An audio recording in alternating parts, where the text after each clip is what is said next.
undangan yang hadir. Saya sebut seluruh hadirin umat sedharma yang berbahagia pada kesempatan hari ini.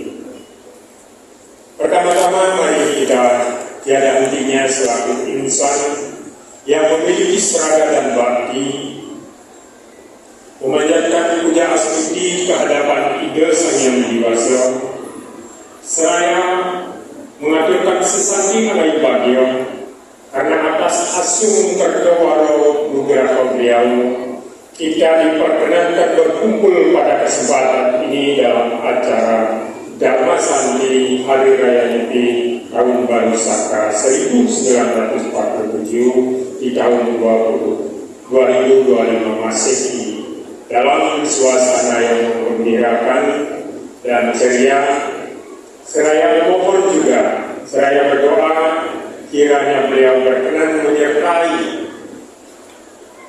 dan memberi anugerah sehingga acara ini berjalan dari awal pertengahan dan sampai akhir berjalan dengan baik, lancar, sidani dan lapar karya sesuai dengan keinginan dan cita-cita kita bersama. Hadirin umat sedharma yang berbahagia, Dharma Santi merupakan salah satu rangkaian dari pelaksanaan Hari Raya Nyepi atau Tahun Baru Saka yang kita peringati setiap tahunnya. Tentu dapat kita maknai baik dari segi geologi, meteorologi, histori, estetika yang maknanya kita akan ambil untuk meningkatkan serada dan bakti. Setiap pelaksanaan agama ini dapat berjalan ajak berdiri hingga saat ini karena atas kerangka takwa, etika atau susila dan ajaran dalam rangka mencapai tujuan hidup jasmani dan rohani skala dan skala yang teruntai dalam kata moksatam jagatita yajahita. Implementasinya untuk pencapaian kesejahteraan itu terikat dengan implementasi ajaran Trihita Karana. Untuk mengimplementasikan ajaran Trihita Karana yang merupakan dasar dari pelaksanaan untuk mencapai kesejahteraan dunia dan akhirat, maka keharmonisan kita dengan hubungan kita dengan Tuhan atau parianan, keharmonisan kita hubungan dengan sesama manusia, dan keharmonisan kita atau hubungan kita dengan alam semesta atau lingkungan. Perayaan agama sering kita maknai hanya dalam aktivitas diamnya atau ritual-ritual atau seremonial-seremonial secara pancayanya, tapa, berata, yoga, dan samadhi.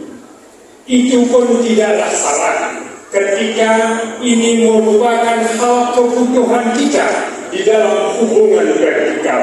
Tetapi kebahagiaan kita tidak hanya hubungan vertikal, tetapi bagaimana menjaga hubungan yang harmonis secara horizontal yang menjadi dasar lambang agama ini membentuk tanda tambah yang jadi dasar pembentukan swastika.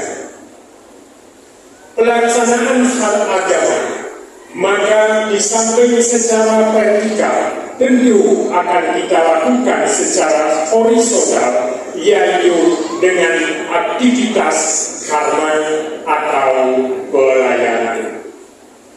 Pelayanan di dalam agama hidup inilah yang disebut dengan sewa. Sewa adalah pelayanan yang didasari dengan seragam bakti yang tulus.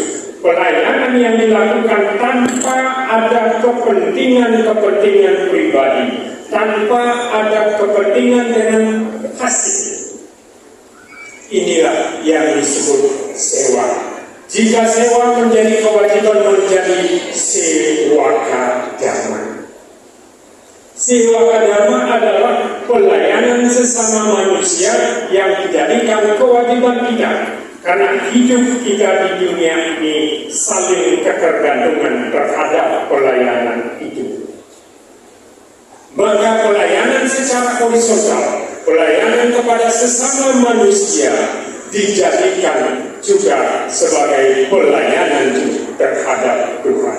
Dalam kitab Wedanta disebutkan, ada menyebutkan bahwa melayani manusia, melayani sesama juga adalah sebagai yagna persembahan kepada Tuhan yang disebut dengan manawa sewa, madawa sewa. Yang dijadikan tema oleh Parisade, terima kasih, mengingatkan kembali Parisade bagaimana pentingnya kehidupan yang harmonis secara vertikal, kehidupan yang harmonis secara horizontal dalam rangka pencapaian tujuan agama dan tujuan hidup kita di dunia ini. Terlebih lagi dengan kondisi Banten untuk maju mandiri dan sejahtera. Untuk maju dibutuhkan keseimbangan itu.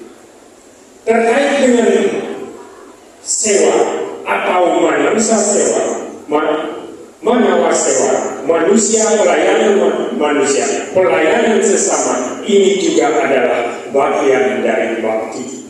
Dalam kitab Bhagavata Purana juga disebutkan nawa wida bakti. Salah satunya adalah sewa atau atmani wedana. Pelayanan terhadap manusia itu adalah wujud bakti. Demikian juga di dalam kitab Siwa Purana, di bagian Rudra Samhita menyebutkan juga ada 9 bakti yang dilakukan, yang salah satunya juga adalah sewa atau pelayanan. Bahkan di dalam kitab Siwa Purana, Siwa menyatakan bahwa wahai umat manusia, siapapun yang berbakti kepadaku, aku akan datangi rumah mereka sekalipun rumah mereka ada di emperan-emperan, di bawah jembatan, atau mereka adalah orang-orang kasta paling rendah sekalipun. Kita buktikan di dalam kitab Itihasa bagaimana sebuah pelayanan itu adalah menunjukkan bahwa satu wujud bakti kepada Tuhan. Di dalam epos Ramayana kita diberi contoh oleh Hanuman. Bapak ingat dengan cerita Ramayana? Hanuman bagaimana dia melakukan pelayanan terhadap Rama ketika terjadi peperangan antara Rama dengan Rahwana. Begitulah dia menulus ikhlas tanpa kepentingan apapun, dia melayani Rama. Ketika selesai perang, Rama dan Dewi Sita ingin memberikan hadiah yang paling berharga kepada Hanuman. Maka tidak ada barang yang lebih berharga dari sebuah kalung atau perhiasan permata yang berharga. Itu pun adalah warisan dari orang tua atau leluhur dari Dewi Sita, diberikan kepada Hanuman. Ketika diberikan kepada Hanuman, dipeganglah itu, baru dilihat-lihat, diputar-putar. Akhirnya dia mencabik-cabik itu kalung atau gelang yang dari permata yang sangat berharga. Maka bagaimanapun seorang pemberi hadiah yang sangat berharga yang dari leluhurnya diberikan, dicabik-cabik oleh seorang Hanuman. Maka Rama mengatakan begini, wahai Hanuman, kenapa barang yang paling berharga dan sangat disakralkan oleh ibumu Dewi Sita kau cabik-cabik? Dengan santinya Hanuman menjawab, wahai tuanku dan ibu Dewi Sita, ketika saya diberikan hadiah ini, ketika saya melihat ternyata tidak ada paduka Rama dan deposita di sini. Untuk apa barang ini? Bakti pelayanan yang saya berikan ini bukan karena untuk hadiah. Maka beliau begitu menyampaikan, dan Anoman juga ingin membuktikan, sehingga dengan cepat cerita bahwa Anoman membuka dadanya, ternyata di dalam dadanya yang terbuka itu ada rama perwujudan awakar Tuhan atau Dewa Wisnu yang turun ke dunia. Ini artinya sewa yang dilakukan jika didasari dengan bakti yang tulus dan ikhlas, maka perwujudan Tuhan itu akan muncul juga di dalam diri kita. Inilah yang disebut dengan manawa sewa, madawa sewa. Bagaimana bakti itu di dalam kitab Bhagavad Gita Adhyaya 2 Sloka 47 menyebutkan bahwa karma niwadikaraste mapalisu kadacana makarma palahtur mate sanggos wiskarmani. Laksanakan tugas kewajiban tanggung jawabmu. Jangan pernah hasil menjadi orientasimu bekerja. Dan jangan pura-pura karena pahala engkau bekerja. Dan jangan sekali-kali kamu tidak bekerja. Maka kita hidup di dunia adalah sebagai pelayan. Semua yang hidup di dunia adalah pelayan. Baik selaku keluarga, dalam rumah tangga adalah pelayan. Ketika orang tua melayani anaknya yang dalam posisi balita dalam keyakinan agama Hindu, balita, bayi di bawah 5 tahun, itu dilayani bagaikan dewa. Nanti setelah orang tuanya juga terbalik menjadi balita, bayi di atas 50 tahun, maka anaknya yang akan melayani itu. Ini adalah saling kata-kata dan kata-gantungan. Demikian juga di dalam ajaran agama Hindu disebutkan bahwa ada disebutkan Atiti Dewa Bawa, Maitri Dewa Bawa, Acarya Dewa Bawa. Orang tua itu adalah perwujudan dewa yang perlu dilayani secara manana. Tamu itu adalah perwujudan dewa yang perlu dilayani. Dan yang sekarang hadir di sini sebagai seorang yang kerja dimanapun di sebuah instansi juga adalah seorang pelayan. Kualitas derajat seseorang akan naik ketika kualitas pelayanan itu menjadi bagus. Maka tidak salahlah manawa sewa itu menjadikan kita lebih hidup saja. Secara histori,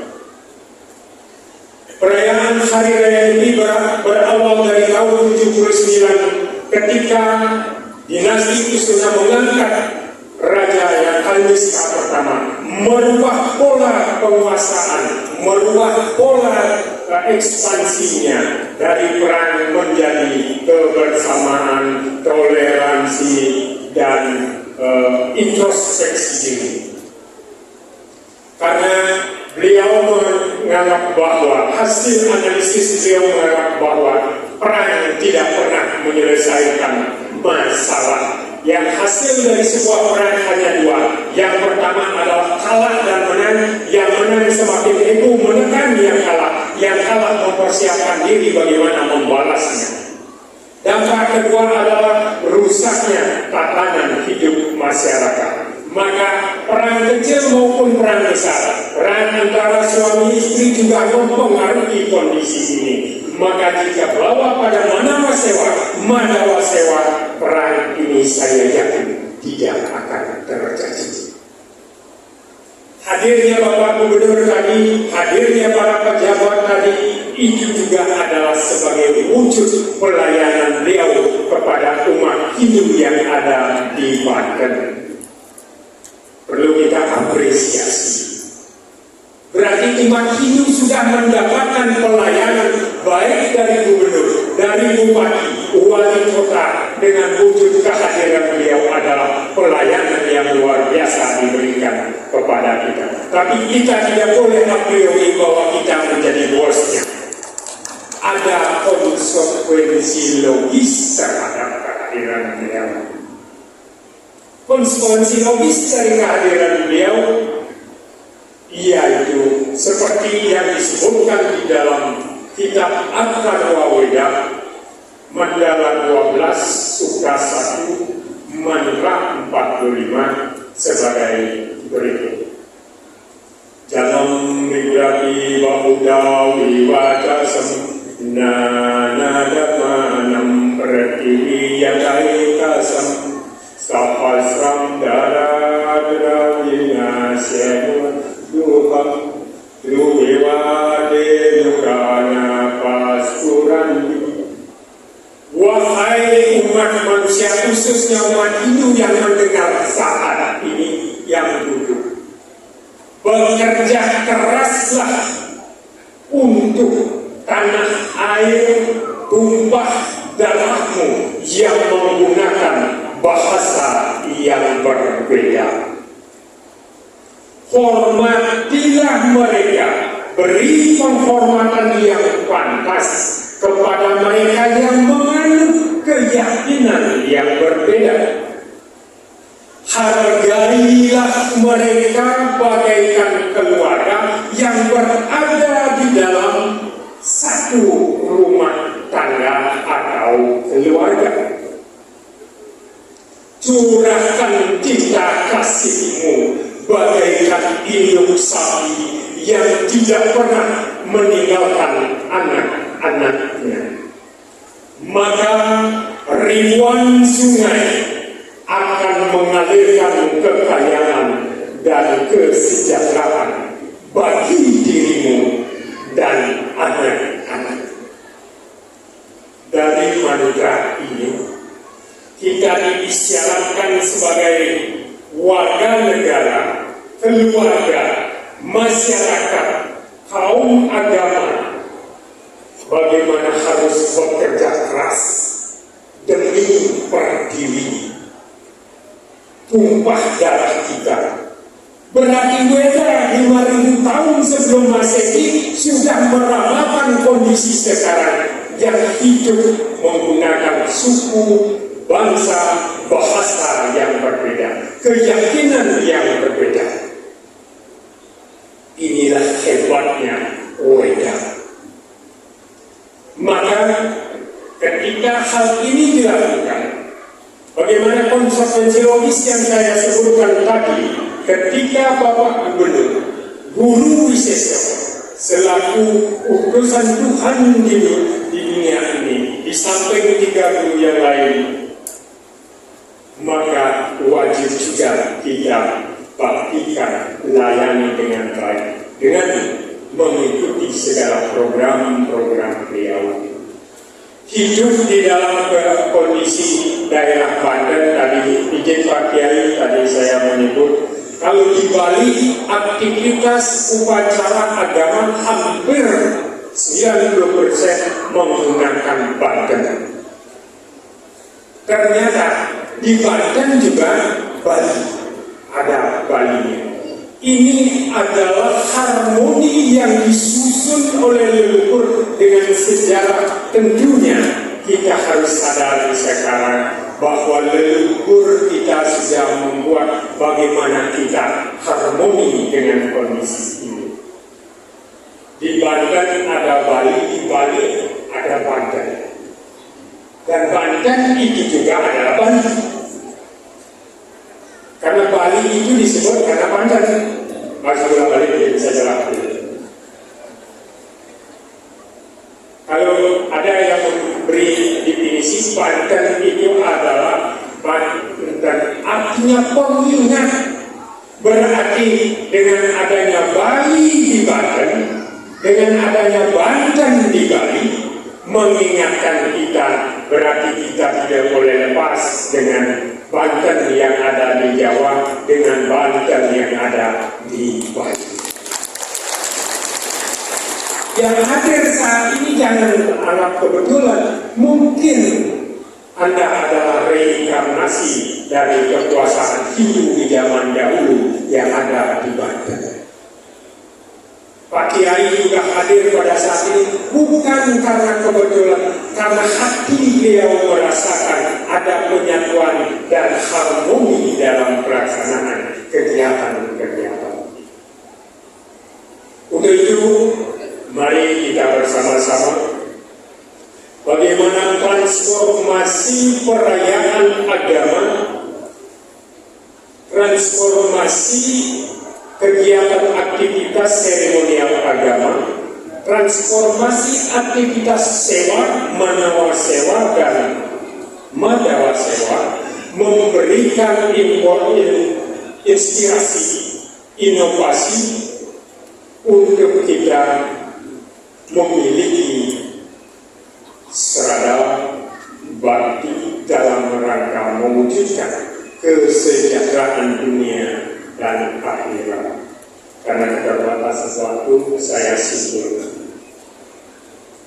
bahwa perayaan agama tentu ketika sudah masuk dalam kerangka tidak ada istilah budaya, itu adalah agama ini. Ada takwanya, ada sila, etika, dan ada acara. Inilah agama ini. Setiap aktivitas agama, baik secara mitologi, baik penerapannya secara yagna pancayanya, baik secara spiritual, tata berata, yoga, dan samadhi, itu adalah berkaitan dengan urusan kita secara vertikal. Bagaimana sekarang melaksanakan pelayanan manawa sewa sebagai bakti kita kepada Tuhan untuk mewujudkan kedamaian, kebersamaan, toleransi, introspeksi diri di dalam kehidupan kita bersama. Mari histori Kaniska, Raja Kaniska pertama, kita jadikan tonggak sejarah untuk kita jadikan situ-situ panduan dalam menjalankan ajaran. Hadirin sedama dan dana yang berbahagia, itu secara singkat yang dapat saya sampaikan. Mohon maaf atas kekurangan jika ada hal yang kurang tepat atau kurang berkenan di hati, mohon dimaafkan. Dan saya akhiri, wassalamualaikum warahmatullahi wabarakatuh. Shalom. Salam sejahtera bagi kita semua. Sadu, sadu, sadu. Santai, sarwa susina bawatu, sarwa santu niramaya, sarwa badrani pasyantu, makasih tukoban bawat. Om Santi.